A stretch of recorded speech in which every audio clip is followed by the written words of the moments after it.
ایک صحابی روزے کی حالت میں اپنی بیوی سے ہم بستری کر لی، روزے سے تھا اور بیوی سے مل لیا۔ ایک صحابی اللہ کے نبی کے پاس آئے، کہنے لگے ہلکت یا رسول اللہ، میں تو مر گیا اللہ کے رسول۔ آپ نے کہا کیا ہو گیا بھائی، کیا ہوا؟ غور سے سننا، بڑی اچھی بات بتا رہا ہوں، دیکھیے اسلام کیسا راستہ نکالتا ہے۔ اللہ کے رسول میں تو برباد ہو گیا۔ کہا کیا ہوا؟ کہا اللہ کے نبی روزے کی حالت میں اپنی بیوی سے ہم بستری کر لی، روزے سے تھا اور بیوی سے مل لیا۔ اللہ کے نبی نے سر پٹکا، اوہ یہ کیا کیا ہے، تمہیں معلوم نہیں تھا؟ معلوم تو تھا۔ پھر کہا میں سوچ رہا تھا کنٹرول کر لوں گا، لیکن وہ تھوڑا زیادہ معاملہ آگے بڑھ گیا اور میں اللہ کے نبی نے کہا کہ چلو کفارہ ادا کرو۔ ہاں ہاں کر دیں گے۔ کیا ہے بتائیے تو؟ اللہ کے رسول نے کہا ایک غلام آزاد کرو۔ کیا ایک غلام خریدوں اور پھر آزاد کروں؟ ہاں۔ کہ اللہ کے رسول پوری زندگی تو مجھے غلامی کرتے ہوئے ہو گئی ہے، مجھے تو خود آزاد کیا گیا ہے، میں کیسے کوئی غلام خرید پاؤں گا، میرے پاس اتنا نہیں ہے۔ آپ نے کہا دوسرا آپشن بھی ہے، اگر غلام آزاد نہیں کر سکتے ہو تو 60 روزے رکھو، 60 روزے مسلسل پے در پے، 60 روزے کنٹینیو لگاتار۔ کہتا ہے کتنے؟ اللہ کے نبی نے کہا 60 اور تمہاری بیوی ہو جائے گی۔ کہ اللہ کے رسول ایک روزے کا تو یہ حال ہے کہ کنٹرول نہیں کر پایا، بیوی سے مل لیا، آپ کہہ رہے ہیں 60؟ یہ بھی طاقت نہیں ہے میرے اندر، یہ بھی نہیں کر پاؤں گا پورا۔ اللہ کے رسول مسکرائے، اچھا یہ نہیں کر پاؤ گے؟ کہا تو ایک راستہ اور ہے۔ کہا کیا؟ کہ 60 مسکینوں کو کھانا کھلاؤ۔ کہتا ہے 60؟ کہا ہاں۔ کہ 60 مسکینوں کو کہاں سے لاؤں؟ اللہ کے نبی نے کہا ایک بار میں 60 مسکینوں کو بلا کے کھانا کھلا دو، آج بلاؤ 60 کو کھلا دو، کل اپنی بیوی سے مل لو، تمہاری بیوی۔ یا طاقت نہیں ہے تو ایک ایک مسکین کو روزانہ کھلاؤ، 60 دن کھلاؤ 60 مسکینوں کو، تو 60 دن تمہیں رکنا پڑے گا، جب تک 60 مسکین کھا نہیں لیں گے تب تک تم اپنی بیوی سے نہیں مل سکتے۔ اللہ کے رسول میرا حال تو یہ، صبح اٹھتا ہوں تو بھوکا اٹھتا ہوں، شام کو اگر کھا کے سوتا ہوں تو صبح نہیں ملتا، صبح کھا لوں تو شام کو بھوکا سوتا ہوں۔ ارے میرے تو گھر میں کھانے کو نہیں ہے، ہم 60 مسکینوں کو کہاں سے کھلا پاؤں؟ یہ بھی طاقت نہیں ہے میرے اندر۔ اللہ کے نبی نے کہا یہ بھی طاقت نہیں ہے، تو 3 ہی آپشن تھے، اب تو کوئی چوتھا آپشن ہے نہیں۔ تو کہا کہ پھر میرے لیے کوئی راستہ ہی نہیں، جب میرے تینوں کی طاقت نہیں ہے تو؟ اللہ کے رسول نے کہا اچھا رکو، تمہارے لیے میں صحابہ سے چندہ کرواتا ہوں۔ آپ نے ایسے ہی لوگ بیٹھے ہوئے تھے، صحابہ سے کہا اپنے بھائی کی مدد کرو بیچارے کی، اس نے ایسا کر لیا، اس کی کچھ مدد کرو، کپڑے سے، کھجور سے، یہ اپنے علاقے کے غریبوں میں بانٹ دے گا، وہی اس کا کفارہ ہو جائے گا۔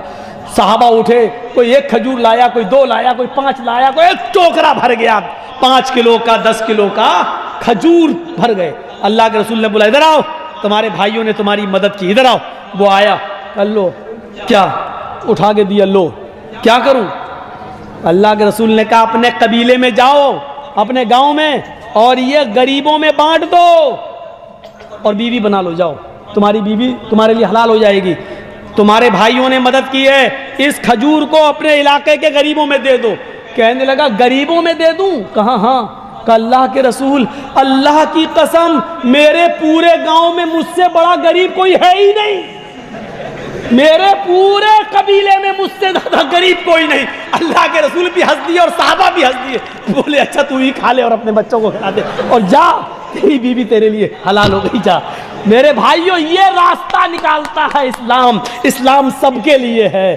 اسلام پر امیر بھی عمل کر سکتا ہے اور غریب بھی عمل کر کے جنتی ہو سکتا ہے۔ اس لیے اللہ نے کہا جو اسلام کو چھوڑ کر دوسرا راستہ اختیار کرے گا اس کا قبول نہیں کیا جائے گا، کیونکہ اسلام کے اندر یہ خصوصیتیں ہیں جو اور دوسرے مذہب کے اندر نہیں ہیں۔ اگر آپ عیسائی ہیں تو پورے غریب بن جاؤ، جب تک گھر مکان سب تک لٹا نہیں دو گے، غریبوں میں خرچ نہیں کر دو گے، تب تک جنت میں نہیں جاؤ گے۔ اگر آپ ہندو ہیں تو جب تک 2000 روپے نہیں آگ میں جھونکنے کے لیے، تب تک آپ کو سورگ اور پیراڈائز نہیں مل رہی ہے۔ کسی میں امیر ہونا ضروری ہے، کسی میں غریب۔ اسلام کے اندر آپ جس پوزیشن میں ہیں آپ جنتی اپنے آپ کو بنا سکتے ہیں۔ امیر ہیں تو مال کی زکوٰۃ دیجئے، خیرات دیجئے اور اس کا صحیح استعمال کریے اور جنت حاصل کر لیجئے۔ غریب ہیں تو مال کا کوئی حساب و کتاب نہیں ہے، بقیہ چیزوں پہ عمل کر کے آپ جنت کو حاصل کر سکتے ہیں۔ اسلام سب کے لیے۔ اسلام کو چھوڑ کر اگر کوئی دوسرا دین قبول کرتا ہے یا اس کو تلاش کرتا ہے تو وہ دوسرا دین ایکسیپٹ نہیں کیا جائے گا، ہرگز قبول نہیں کیا جائے گا، اور اسلام کو چھوڑ کر دوسرے مذاہب پر عمل کرنے والا قیامت کے دن نقصان اٹھانے والوں میں سے ہوگا، وَهُوَ فِي الْآخِرَةِ مِنَ الْخَاسِرِينَ۔ کسی بھی مذہب کے ماننے والے کو تنقید کا نشانہ نہیں بنایا ہے اس آیت میں۔ کوئی یہ نہ سمجھے کہ اپنے منہ سے قرآن اپنی تعریف کر رہا ہے، اور مولانا صاحب چونکہ مسلمان ہیں اس لیے اسلام کی تعریف کر رہے ہیں۔ اس لیے کہ میں اس بات پر مکمل یقین رکھتا ہوں کہ سارے نبیوں کا دین ہی اسلام تھا۔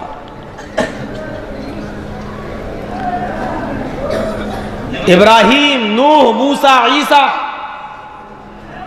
جو دین لے کر آئے تھے، اس کی شکل کو جو بگاڑ دیا گیا تھا، اس بگڑی ہوئی شکل کو اثر نو جناب محمد رسول اللہ صلی اللہ علیہ وسلم نے دوبارہ اسی شکل میں پیش کر دیا جس شکل کے اندر ان نبیوں نے پیش کیا تھا۔ اس لیے قرآن کہتا ہے قُلْ يَا أَهْلَ الْكِتَابِ تَعَالَوْا إِلَىٰ كَلِمَةٍ سَوَاءٍ بَيْنَنَا وَبَيْنَكُمْ۔ اے محمد صلی اللہ علیہ وسلم، آپ دنیا والوں میں اعلان کر دیجئے، آپ دنیا کے لوگوں میں اناؤنسمنٹ کر دیجئے، جن لوگوں کو ہم نے کتابیں دی ہیں، تورات دی، زبور دی، انجیل دی، آپ ان اہل کتاب کو کہہ دیجئے جن کی طرف ہمارا پیغام گیا، ہم نے جن کے اوپر آسمانی کتابیں نازل کی ہیں، ان اہل کتاب کو مخاطب کر کے کہا اے نبی ان کے اندر آپ اعلان کر دیجئے، ان کو مطلق کر دیجئے، باخبر کر دیجئے، ان کو ہماری طرف سے یہ میسج دے دیجئے یا اہل الکتاب، اے اہل کتاب، اے یہودیوں، اے عیسائیوں، اے وہ لوگوں جن کو کتابیں دی گئیں، تورات والو، زبور والو، انجیل والو، تعالوا الى کلمۃ سواء بیننا وبینکم، آؤ ہم اور تم ایک ایسے کلمے کی طرف متفق ہو جائیں، آؤ ایک ایسے کلمے کی طرف جو تمہارا بھی اور ہمارا بھی ہے، جو ہمارے اور تمہارے درمیان برابر ہے، وہ کلمہ تم بھی پڑھتے ہو اور اس کلمے کے قائل ہم بھی ہیں۔ اے اہل کتاب، جب ہمارا اور تمہارا کلمہ ایک ہے تو ہمارے اور تمہارے دین الگ الگ کیسے ہو گئے ہیں؟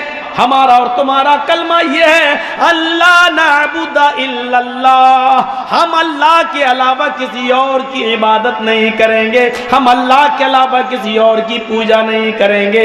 اے تورات والو، یہی تم بھی مانتے ہو، اے انجیل والو، یہی بات کا اقرار تم بھی کرتے ہو، اے زبور والو، تم بھی اسی بات کے قائل ہو، تو ظاہر ہے جب ہماری اور تمہاری بنیاد ایک ہے، جب ہمارا اور تمہارا کلمہ ایک ہے، جب ایک اللہ کی عبادت کے تم بھی قائل ہو، تو آؤ ایک ایسے کلمے کی طرف جو ہمارے اور تمہارے درمیان برابر ہے، آؤ ہم سب اس کلمے پر اکٹھے ہو جائیں، ہم اس کلمے پر جمع ہو جائیں۔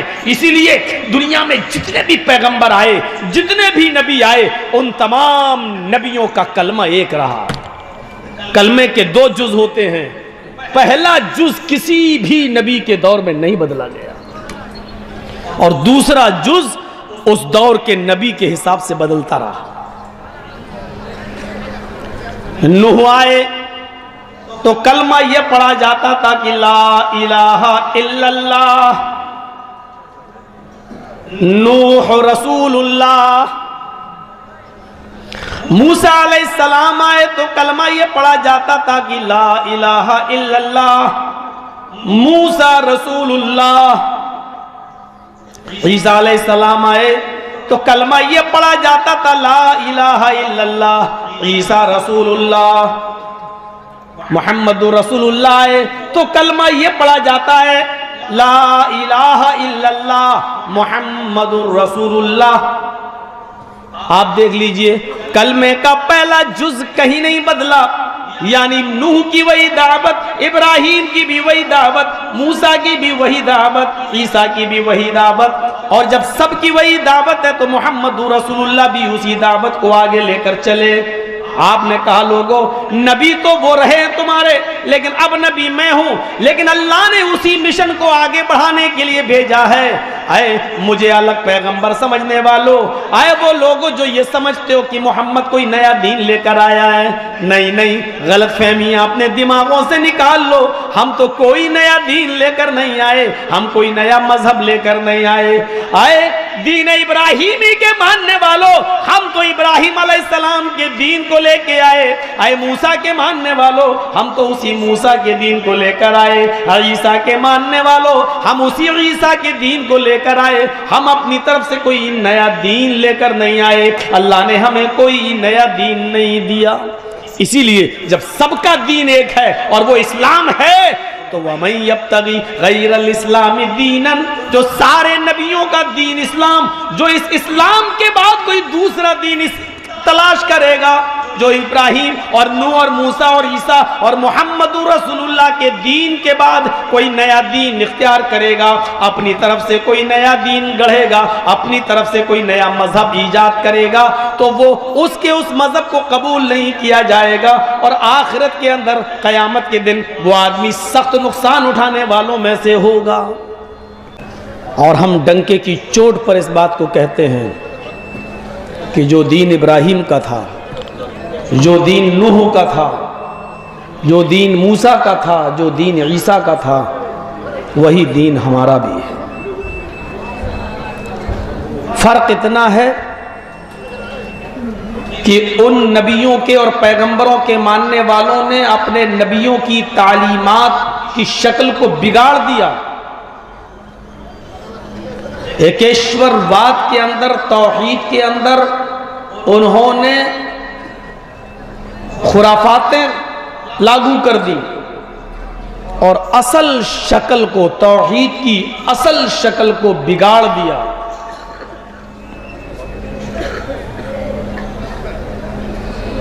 تو سب سے آخر میں اللہ تبارک و تعالی نے محمد رسول اللہ صلی اللہ علیہ وسلم کو بھیجا اور اس دین کو قیامت کی صبح تک کے لیے لاگو کر دیا، اور نبی اکرم سے یہ کہہ دیا کہ الیوم اکملت لکم دینکم واتممت علیکم نعمتی، آج میں نے تمہارے لیے تمہارے اس دین کو مکمل کر دیا، واتممت علیکم نعمتی، اور اپنی نعمتوں کا اتمام کر دیا، ورضیت لکم الاسلام دینا، اور آپ کے اسی دین اسلام سے میں راضی اور خوش ہو گیا۔ اللہ تعالیٰ اس دین سے، اس اسلام سے خوش ہو گیا جس کی آخری تصویر ہمیں جناب محمد رسول اللہ صلی اللہ علیہ وسلم کے ذریعے ملی ہے، اور اسی دین کے بعد اس نے اس دین، اس اسلام کے بعد کے علاوہ جتنے بھی مذاہب اس دنیا میں وجود میں ہیں، ان تمام ادیان اور ان تمام مذاہب کے بارے میں یہ حکم لاگو کر دیا کہ وَمَن يَبْتَغِ غَيْرَ الْإِسْلَامِ دِينًا فَلَن يُقْبَلَ مِنْهُ، اب جو شخص بھی اسلام کو چھوڑ کر اگر کوئی دوسرا دین تلاش کرے گا، دوسرا مذہب تلاش کرے گا، اسلام کو چھوڑ کر کوئی دوسرا راستہ اختیار کرے گا، فَلَن يُقْبَلَ مِنْهُ، تو وہ دین ہرگز اس کا ایکسیپٹ نہیں کیا جائے گا۔ اس آدم علیہ السلام سے لے کر محمد الرسول اللہ صلی اللہ علیہ وسلم تک جتنے بھی پیغمبر آئے، ان کی تعداد جتنی بھی رہی ہو، لیکن یہ فیکٹ ہے، یہ حقیقت ہے اور یہ سچائی ہے کہ ان سب کی دعوت اسلام ہی کی دعوت تھی۔ سارے نبیوں کا دین ایک تھا،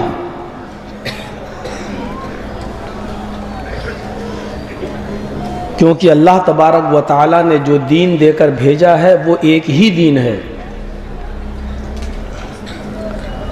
یہ الگ بات ہے کہ جس قوم کے اندر جو نبی آیا اس نبی کے گزر جانے کے بعد اس نبی کے ماننے والوں نے بعد میں اس دین کی شکل بگاڑ دی ہو، اسی شکل کی اصلاح کے لیے اللہ تبارک و تعالی پیغمبروں کو بھیجتا رہا، یہاں تک کہ محمد رسول اللہ صلی اللہ علیہ وسلم کو مبعوث فرمایا۔ تو نبی اکرم کو بھی اس نے یہی کہا کہ میں نے آپ کو کوئی نیا دین یا کوئی نیا مذہب نہیں دیا ہے، بلکہ وہی دین دے کر بھیجا ہے جس دین کی وصیت اور جس دین کے نفاذ کا حکم ہم آپ سے پہلے موسیٰ کو، عیسیٰ کو، ابراہیم کو دے چکے ہیں۔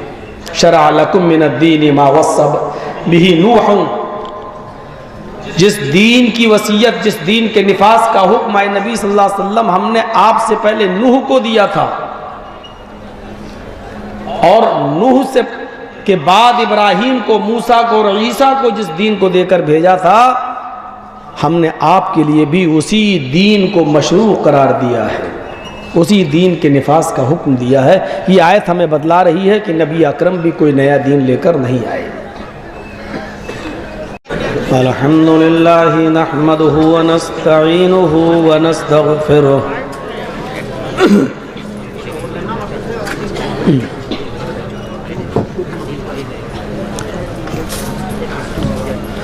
ونعوذ باللہ من شرور انفسنا ومن سیئات اعمالنا،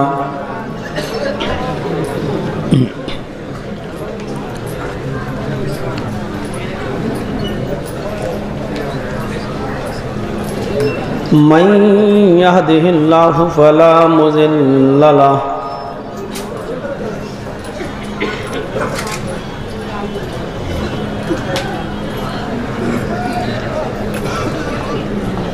ومن يضلله فلا هادي له،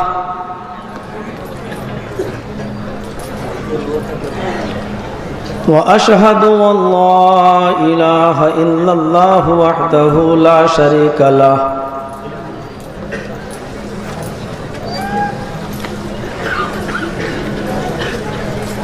وأشهد أن محمدًا عبده ورسوله، أما بعد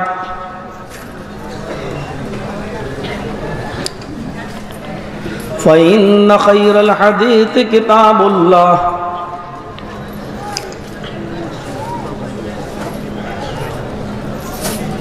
وخير الهدي هدي محمد صلى الله عليه وسلم،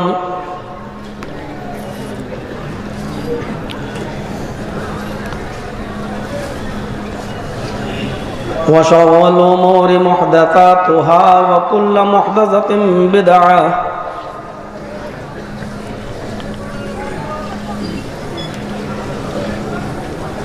وكل بدعة ضلالة وكل ضلالة في النار۔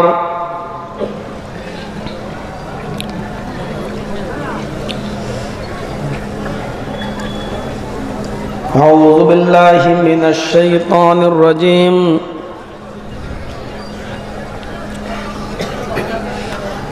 بسم الله الرحمن الرحيم،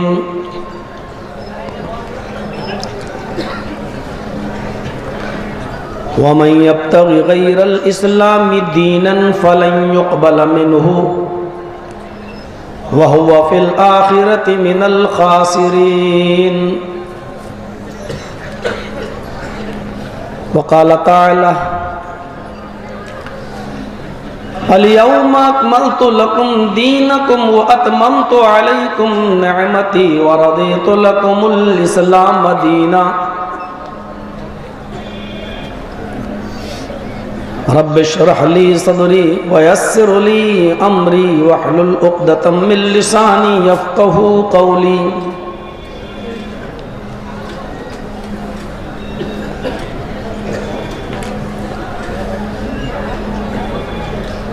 اسٹیج پر تشریف فرما معقر علماء کرام،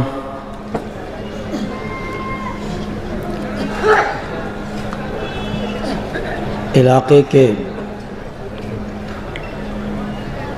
باوقار احباب،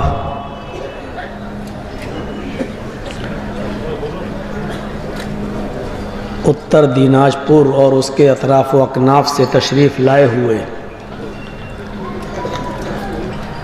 معزز سامعین حضرات،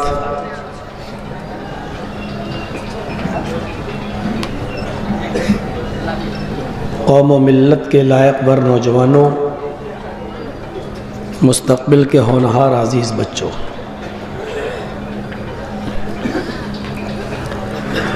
رات کے تقریباً 12 بجے تک آپ نے نہایت ہی سکون کے ساتھ مختلف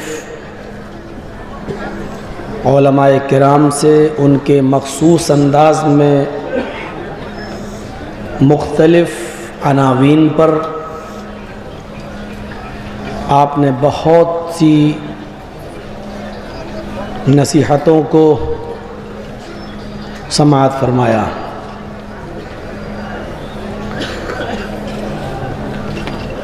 اور اس وقت بھی آپ بیٹھے ہوئے ہیں، سن رہے ہیں۔ اللہ سے دعا ہے کہ الہ العالمین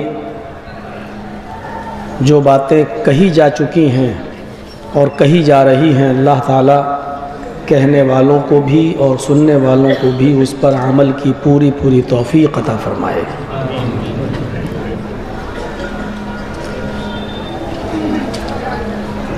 بھلکی کا جلسہ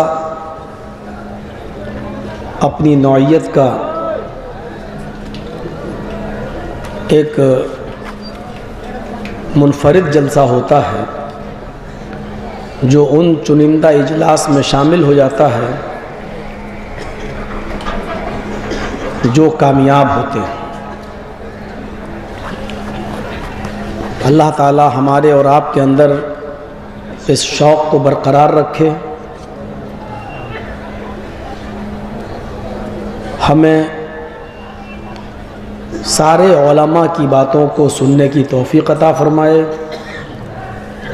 اور ان کی کہی ہوئی باتیں جو کتاب و سنت پر مبنی ہوں، اللہ تعالی ہمیں ان سب پر عمل کرنے کی توفیق بھی عطا فرمائے۔